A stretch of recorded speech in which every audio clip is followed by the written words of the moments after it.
Hello and welcome back to another Forgotten Op 2 behind the scenes video. This time I want to talk about some of the balance changes to maps that I made for our already existing maps. There will be other balance changes as well that were made by other people on the team, but this is just the stuff that I made. And yeah, first of all, what I should probably say is that in my philosophy, Forgotten Op 2 isn't really like a competitive game, so I'm not overly concerned with map balance. But in some cases, when it is very extreme, I think we should do something about it. And we recently, thanks to Radio Smash, got the possibility of seeing all the map balance stats for the different maps with some detail. So because of that, I went on a little update spree.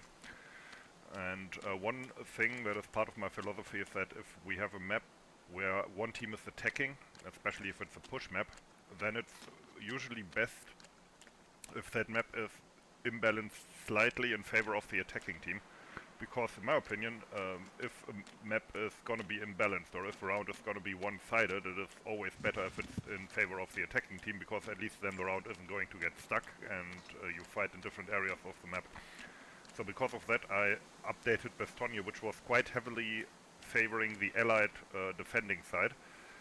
And the changes here are completely to the flex/push system, so the tanks are still the same. Because I think the map, even though it's unbalanced, it's not like an unpopular map, which I think is mostly down to the cool tanks. Now, what has changed here? Basically, now for the Germans to win, they have to take the two Bonia flags. So these two flags are the ones that count for the ticket bleed. The others don't. So this, of course, at first glance makes it a bit harder for the Germans, but there's another change here to the push system. Now I have captured Bizori, and if you look at the minimap now, you will notice that the push works differently now. So Bizori now directly unlocks train stations, so the northern Bonia flag, and if the Axis team captures train station, outskirts gets unlocked. At the same time, if instead of attacking these flags, if these were still American, if they attacked the southern route, first Verdun, then Mavi, outskirts would have been unlocked, and from there they could then take the train station as well and win the round that way. If you capture Mont, both of these flags get unlocked at the same time. So basically the map has now 3 lanes, and the Germans can decide where to push, either up here, down here, or straight through the middle, so they need one of these first and then go through Mont. What this means is that there isn't this situation anymore where one of these first flags is still in Allied hands and the whole American team spawns on there and it locks up the complete map. And it also means that a German team that really organizes and is able to say, okay, we want to attack the southern route this time, that team that has that kind of teamwork actually has a big advantage. So yeah, I hope that this will improve the map balance a bit and also give the map, which is fairly old, of course, also kind of a bit of a fresh feel. Another Ardennes map that was defender biased is St. Vith, and because of that the Germans will now gain a King Tiger.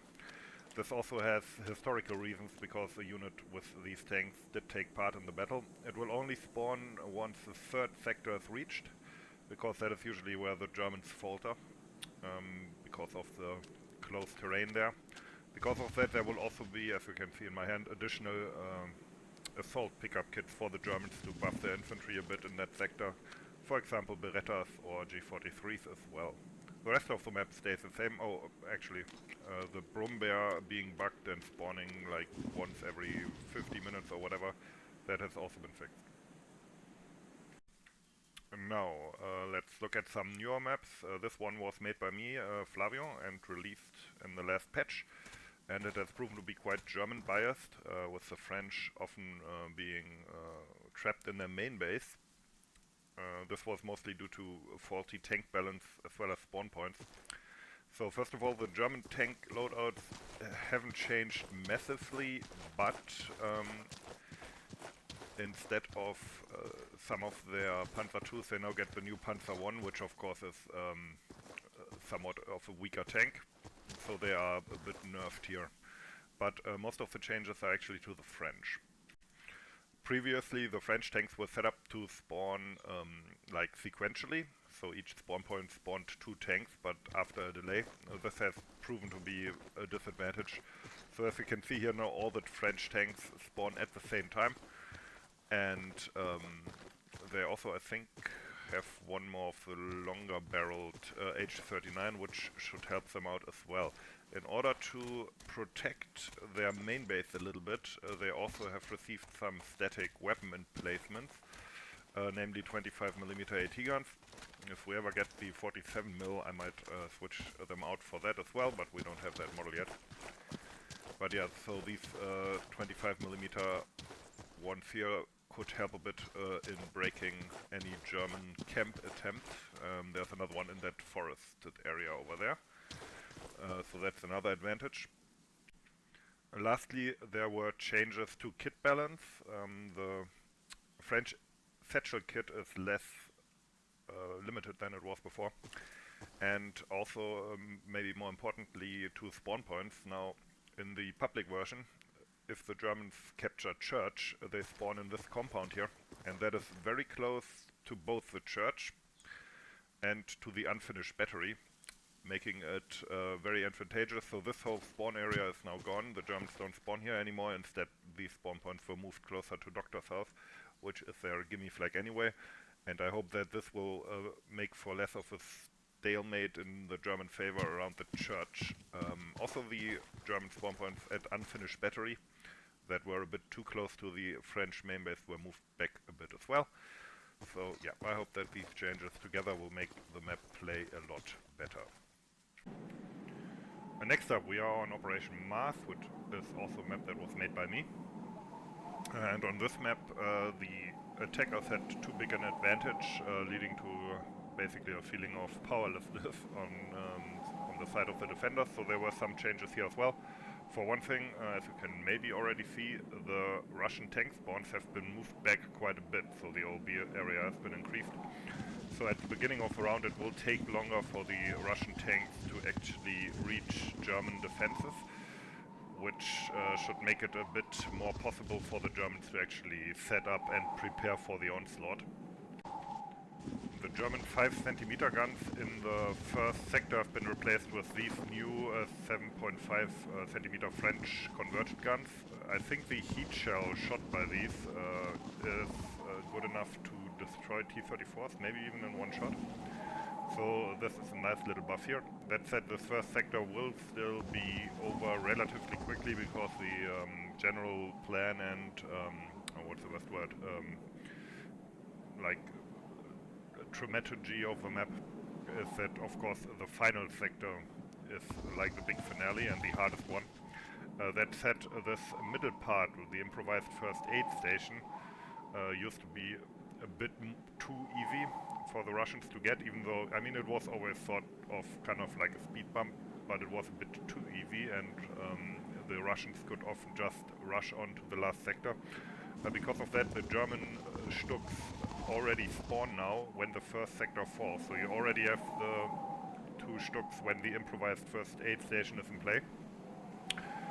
I don't think they will delay the Russians much, but it will allow you to already set up with the Stuks for the final sector and maybe get a few cheeky tank kills in the forest to deplete the Russian tanks before they get their reinforcements.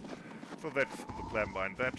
So yeah, it shouldn't be quite as Russian biased in the next version. Another map which was heavily defender biased was Ancteville. Now, in order to do that, or to fix that rather, I added another Cromwell tank, which is historically accurate for this division here. There was the 7th Armored, which was famous for having Cromwells instead of Shermans. The Sherman I switched over to a Sherman Firefly, because each of their platoon had 3 Cromwells and 1 Firefly. So it's more accurate, and they have a bigger advantage here against the German tanks. I did switch out the German Panzer IV for a Jagdpanzer IV with a shotgun, which is a relatively cool new tank, so I thought I'd switch that out, remove the advantage of the turret and coaxial machine gun from the Germans. Also, I moved the German spawns out of the stables area. You can already see that here from that spawn point here. So as you can see, they now all spawn outside of that actual compound, which should make, if this is the last flag that is still in German hands, which is quite often the case, to be frank, it should be easier to capture it. In addition to that, there were several changes that were made on all the Normandy maps that I can... Oh, yeah. There were several changes made on all the Normandy maps that also affect this one. For one thing, now these are historical changes. For one thing, we removed all the scoped G43s from the Normandy maps and also some of the later maps, because these were not actually used in Normandy. We found new proof that these were first produced, the scopes I mean, in July 1944, which makes it extremely unlikely that any of them would have reached Normandy. So the scoped G43s were all replaced by either K98K ZF41 or ZF39. Which are more accurate. We also decided to remove the MP44 pickup kits from all the maps where we didn't have proof that the unit actually had them, because we now have enough documents to make those calls. And this, for example, is one of the maps where the MP44 pickup kit was replaced by a G43 or G41 or sometimes with a scoped rifle. On some maps in Normandy they are still there. For example, there are quite a bunch of MP44 still on Operation Goodwood, because the 1st SS Panzer Division did have quite a few. And St. Lo Breakthrough still has them. I think they are still on Falaise Pocket, but most of the MP44s were removed from the Normandy maps.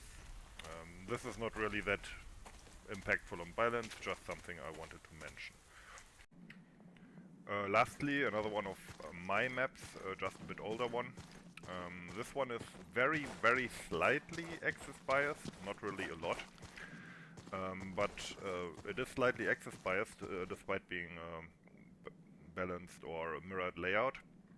Because of that, I decided to delay some of the Panther spawns. They still have the same amount of tanks, but the Panthers spawn after one spawn period, right? I hope that this will make the beginning a bit more fluid and less likely to immediately lock down all the bridges at the same time with Panthers. Give the Russians a bit of an advantage in the beginning, and this should make the map play a bit better. Anyway, those were most of the big changes. I think I made some more smaller things, like I think the Americans have like one more Sherman on Meath River, that kind of thing. But yeah, these were the main things that I changed. We are working hard on the next patch. We hope to get it out really soon. It's just that, as always with modding, there's technical or organizational challenges. So we can't promise anything, but we are very close to a release. Anyway, thanks for watching and have a nice day.